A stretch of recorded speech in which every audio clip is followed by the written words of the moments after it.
Pages हमारा सबसे main topic है। आपके पास जितने भी क्लाइंट्स आएंगे वो आपके पास पेजेस बेस पे आएंगे। उन्होंने आपको ये नहीं कहना है कि यार मुझे आप ब्लॉग बना दो, वो आपको ब्रांडिंग वेबसाइट बनाने का कहेंगे। तो लेट्स सपोज मैं इधर एक बंदा है, उसके पेजेस हैं होम, उसके बाद हम यूजुअली जो आपकी वेबसाइट के पेजेस होते हैं वो होते हैं home, about, services, contact us. अब मैं कहता हूँ, मैं जैसे ऐड न्यू करता हूँ पेजेस पे, क्या मैंने ऐड न्यू किया, मैं कहता हूँ होम, सिंपली अभी मैं इसको पोस्ट कर रहा हूँ होम, मैंने इसको पब्लिश कर दिया। देन मैंने एक और ऐड किया, मैंने कर दिया अबाउट अस, ये भी पब्लिश कर दिया। देन मैंने ऐड कर दिया एक और सर्विसेज, अभी चलो 3 ही बड़े हैं, सर्विसेज, ये मैंने ऐड कर दिया। तो जी अब मैं अगर पेजेस में आऊँ तो जो मैंने 3 ऐड किए थे, मैंने होम ऐड किया था, मैंने ये बाकी तो पहले के पढ़े उन्हें हम सेट असाइड करते हैं, पहले मैंने होम किया था, सर्विसेज किया था और अबाउट अस किया था। अब मैं होम को जाके एडिट करता हूँ, होम को मैं एडिट करूंगा तो ये मुझे सामने मिल जाएगा कि यार आपके पास इस वक्त ये चीजें, मैंने अपना कंटेंट लिखा, इधर मैंने अपना कंटेंट लिखा, इधर भी कंटेंट लिखा, मैंने अपना कोई मीडिया ऐड कर दिया, इधर मैंने कर दिया मीडिया ऐड, लेट्स को मैंने यही कर दिया। और देन मैंने नीचे जाके ये भी लिख दिया, और इधर से मैं अपनी फीचर इमेज सेलेक्ट कर सकता हूँ। पेज के अंदर भी आप अपनी फीचर इमेज सेलेक्ट कर सकते हो। डिफॉल्ट टेम्पलेट क्या होता है कि अगर मैं कहता हूँ फुल विड्थ हो, फुल विड्थ का मतलब है साइड बार कोई नहीं है। ये जो आपकी साइट पे अगर मैं जिस पे मैं स्क्रॉल डाउन करूँ, recent post, recent comments, archives, categories, ये सारी आपकी हैं साइड बार। अब मैं कहता हूँ मुझे फुल विड्थ चाहिए, क्योंकि पेज की हमेशा फुल विड्थ आपने रखना होता है। लेकिन अगर मैं आपको एक वेबसाइट दिखाऊं, इसका नाम मुझे भूल गया था, क्यों मुझे देना पड़ा, मैं आपको वेबसाइट दिखाता हूँ।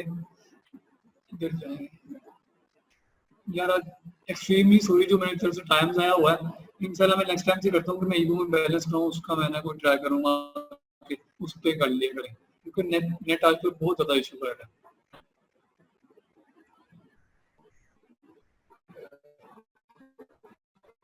ये जी हमारे पास आ गया।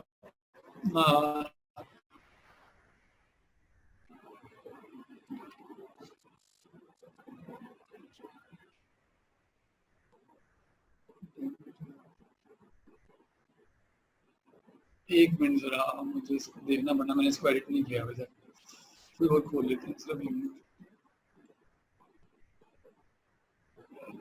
चलो LW की खोल लेते हैं, आज ही खोली थी मैंने, LW खोल लेते हैं, लैंडिंग। चलो जी, ये हमारे पास वेबसाइट है। तो अगर मैं इसके अंदर पेजेस ऐड करूंगा तो आप सामने ऊपर देख रहे हो होम एक पेज है, इसके ऊपर स्टैटिक डाटा है।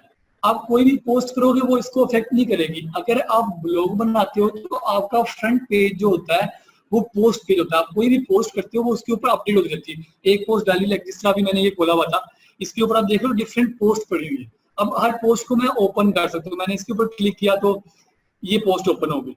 तो इस तरह आप डिफरेंट पोस्ट ओपन कर सकते हो। लेकिन अगर मैं इधर आऊँ तो ये एक स्टैटिक पेज है, ये एक स्टैटिक पेज है, इसके ऊपर आप कंटेंट एडिट तो कर सकते हो, लेकिन कोई नया कंटेंट लाइक लेट्स सपोज मैं कहता हूँ आपने पोस्ट की तो खुद ब खुद इधर आ जाए, ऐसा नहीं होगा, ये एक स्टैटिक पेज है।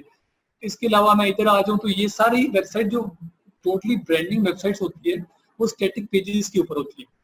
इधर आ गए कोर्सेज में आ जाते हो तो ये भी अभी काफी ज्यादा चीजें बनने वाली है। तो ये इससे आप प्राइसिंग पे आ जाते हो तो ये आपके सामने पेज आ जाएगा, इससे आपको ये चीजें क्लियर हो जाएगी कि ये स्टैटिक पेज है। अब मैं कहता हूँ यार कि मैंने स्टैटिक पेज बनाना है, मैंने पोस्ट नहीं बनानी, और फुल विड्थ का मैंने आपको बता दिया कि ये साइड बार जो आ रही है ये मुझे नहीं चाहिए। साइड बार हमेशा तब आती है जब आप पोस्ट करते हो। एक आपने एक पोस्ट की, अब ये वैसे होती क्यों, मैं आपको एग्जांपल देता हूँ कि ये साइड बार होती क्यों है। लाइक मैंने ये वेबसाइट ओपन, अब एक बंदे ने ये पोस्ट ओपन की, उसने पढ़ी, अब उसे पोस्ट अच्छी लगी। अब मैं चाहता हूँ कि वो बंदा मेरी वेबसाइट पे ज्यादा से ज्यादा टाइम रहे, तो उसको साथ ही रीसेंट पोस्ट हो रही, वो साथ ही जी वो कहेगा मैं इसको चेक करता हूँ ये कैसी, उसने इस पर क्लिक कर लिया, अब उसने ये पोस्ट भी पढ़ ली। अब वो कहता है कि यार ये पोस्ट मुझे अच्छी लगी लेकिन मैं किसी और कैटेगरी की पढ़ना चाहता हूँ, तो वो बिजनेस में चला गया, बिजनेस में उसने जाके देखी जी 2 पोस्ट पढ़ी, उसने कोई ओपन कर ली, उसने ये भी पढ़ ली। ये चीजें होती है ब्लॉग के अंदर पीपल को इंटरेक्ट करने के लिए ज्यादा से ज्यादा टाइम, कि आप उनको रिसेंट पोस्ट दिखाते जाओ, रिसेंट कमेंट्स अगर आपके कमेंट्स अच्छे हैं तो वो कमेंट्स पढ़ेगा, वो कहेगा यार इसने बड़ा अच्छा ब्लॉग लिखा हुआ है तो मैं इसका और ब्लॉग पढ़ता हूँ।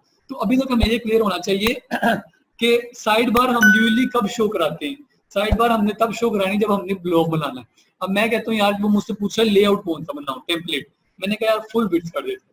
अब मैं सिंपली इसे जाके अगर पब्लिश सॉरी अपडेट करता हूँ, तो मैं इसकी प्रीव्यू चेंजेस करूंगा, तो ये आपके सामने एक पेज आ गया होम का।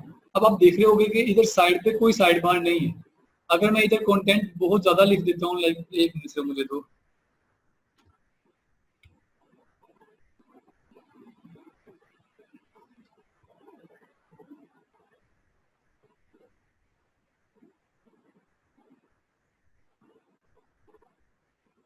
चलो ये मैंने कंटेंट ज्यादा लिख दिया।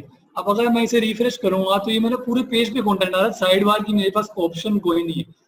तो जो ब्रांडिंग वेबसाइट्स होती हैं, जो क्लाइंट्स आपके पास लेके आएंगे, उसमें आपने साइड बार कभी भी ऐड नहीं करना। लाइक अगर मैं आपको एक दिखा दूं यार, मुझे दिखानी चाहिए आर्किटेक्चर,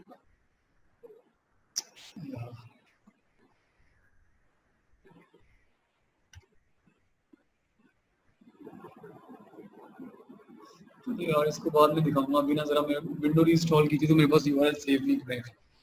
तो अभी तक हमें ये क्लियर हो जाना चाहिए कि पेज हमारा फुल विड्थ होता है, और जो हमारी पोस्ट होती है, जो हमारा ब्लॉग पेज होता है, वो उसके साथ हम कोशिश करते हैं कि रिसेंट पोस्ट दिखाएं, रिसेंट कमेंट्स दिखाएं, रिसेंट कैटेगरीज दिखाएं, ताकि जो हमारी ऑडियंस है वो ज्यादा से ज्यादा इंटरेक्ट में रहे।